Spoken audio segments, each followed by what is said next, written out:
दोस्तों, middle class जिंदगी में एक चीज सबसे बड़ी चुनौती होती है, पैसे को संभालना।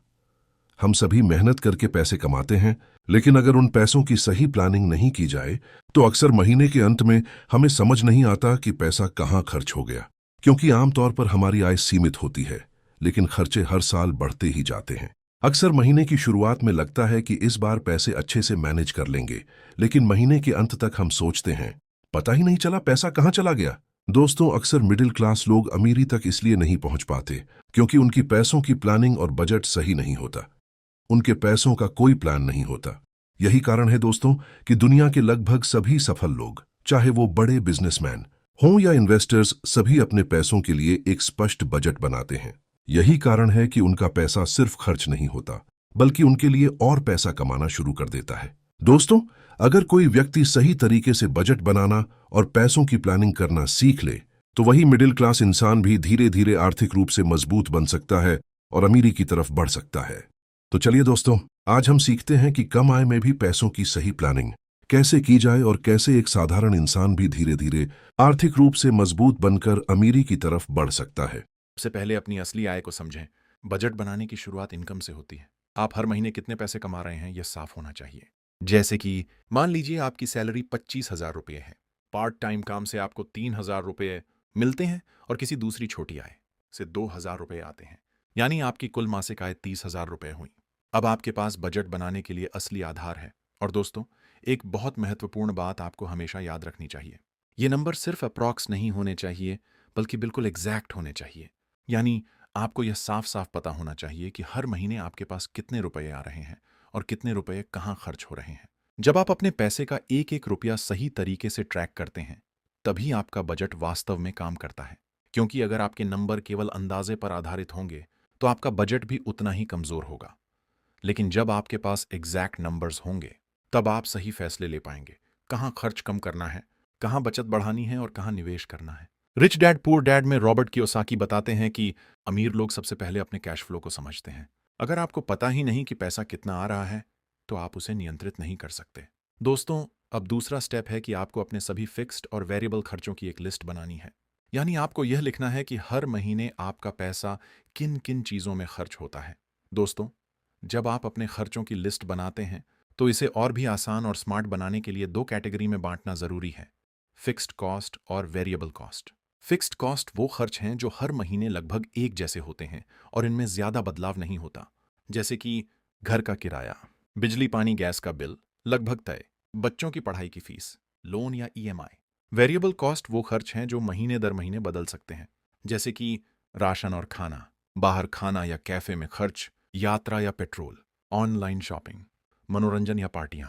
दोस्तों, फिक्स्ड और वेरिएबल खर्च को अलग करने से आपको पता चलता है कि कौन से खर्च पर आप नियंत्रण रख सकते हैं और कौन से खर्च पहले से तय हैं। बहुत सारे लोग यही गलती करते हैं कि उन्हें यह पता ही नहीं होता कि उनका पैसा कहाँ खर्च हो रहा है। महीने के अंत में बस इतना पता चलता है कि पैसे खत्म हो गए। लेकिन जब आप अपने सभी खर्चों को लिखना शुरू करते हैं, तब आपको साफ साफ दिखाई देता है कि आपका पैसा किन किन चीजों में जा रहा है। और दोस्तों, यही वह कदम है जो आपको अपने पैसे पर नियंत्रण देना शुरू करता है। दोस्तों, यहां पर आप अपने वेरिएबल कॉस्ट को अच्छे से एनालाइज करके कम कर सकते हैं। जैसे कि बाहर खाने, शॉपिंग या अनावश्यक खर्च।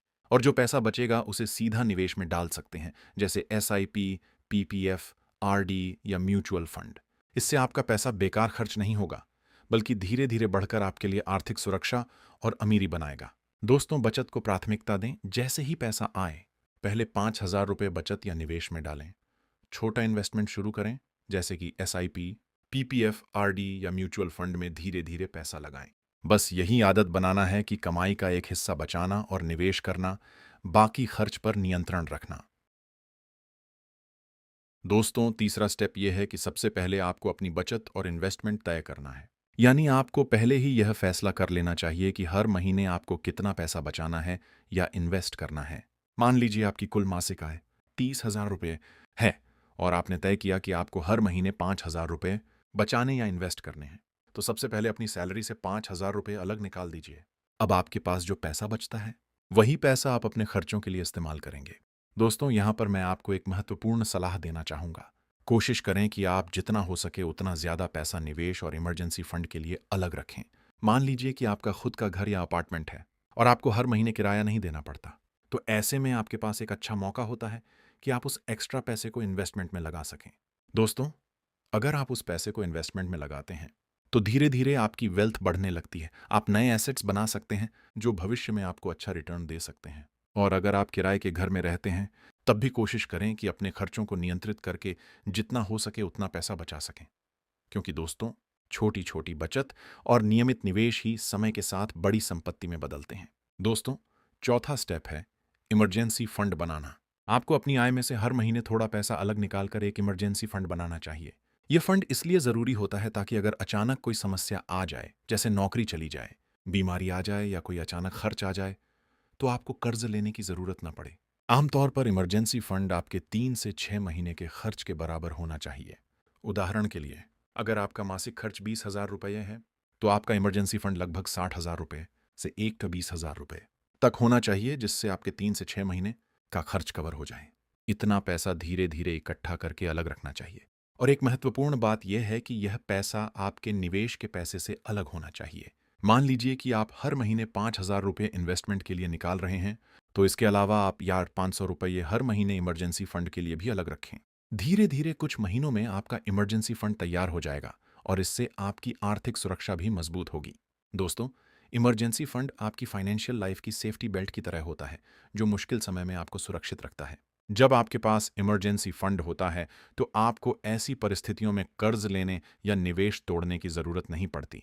दोस्तों, आखिरी और सबसे महत्वपूर्ण स्टेप है अपने इन्वेस्टमेंट के पैसों को सही जगह लगाना। आपको अपनी मेहनत से कमाए हुए पैसों को सोच समझकर और कम जोखिम वाली जगहों पर इन्वेस्ट करना चाहिए, भले ही वह पैसा धीरे धीरे बढ़े, क्योंकि सुरक्षित और नियमित इन्वेस्टमेंट ही लंबे समय में अच्छी संपत्ति बनाता है। दोस्तों, इमरजेंसी फंड को छोड़कर बाकी पैसे को सिर्फ सेविंग्स अकाउंट में रखना समझदारी नहीं है, क्योंकि सेविंग्स अकाउंट में पैसा बहुत धीरे बढ़ता है। अगर आप उस पैसे को निवेश करते हैं तो वही पैसा धीरे धीरे आपके लिए काम करना शुरू कर देता है। आप अपने निवेश के पैसों को अलग अलग जगहों पर लगा सकते हैं, जैसे mutual funds, public provident fund, index funds, gold, land और रियल एस्टेट। इन जगहों पर इन्वेस्ट करने से समय के साथ आपका पैसा बढ़ता है और आपकी वेल्थ बनती है। दोस्तों, याद रखिए, सही बजट प्लस नियमित बचत प्लस समझदारी से इन्वेस्टमेंट, यही 3 आदतें धीरे धीरे एक साधारण इंसान को आर्थिक रूप से मजबूत और समृद्ध बना सकती हैं। दोस्तों, एक खास नियम हमेशा याद रखें: इनकम, सेविंग्स, शॉर्ट एक्सपेंसेस। इसका मतलब है कि आपको पहले अपनी बचत और निवेश तय करना चाहिए और उसके बाद जो पैसा बचे उसी से अपने खर्च पूरे करने चाहिए। अक्सर लोग क्या करते हैं, इनकम, एक्सपेंसेस, सेविंग्स, यानी पहले पूरा पैसा खर्च कर देते हैं और फिर जो बचता है वही बचत होती है। लेकिन ज्यादातर मामलों में महीने के अंत तक कुछ भी नहीं बचता। लेकिन अगर आप यह नियम अपनाते हैं, इनकम, सेविंग्स, एक्सपेंसेस, तो आप पहले ही अपनी आय का एक हिस्सा बचत और निवेश के लिए अलग कर देते हैं। इससे आपकी बचत नियमित रूप से बढ़ती रहती है और धीरे धीरे आपका पैसा आपके लिए काम करना शुरू कर देता है।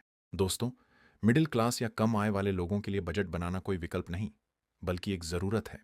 जब आप अपने पैसों की सही योजना बनाते हैं, अपने खर्चों को समझते हैं, बचत को प्राथमिकता देते हैं और समझदारी से निवेश करते हैं, तो धीरे धीरे आपकी आर्थिक स्थिति मजबूत होने लगती है।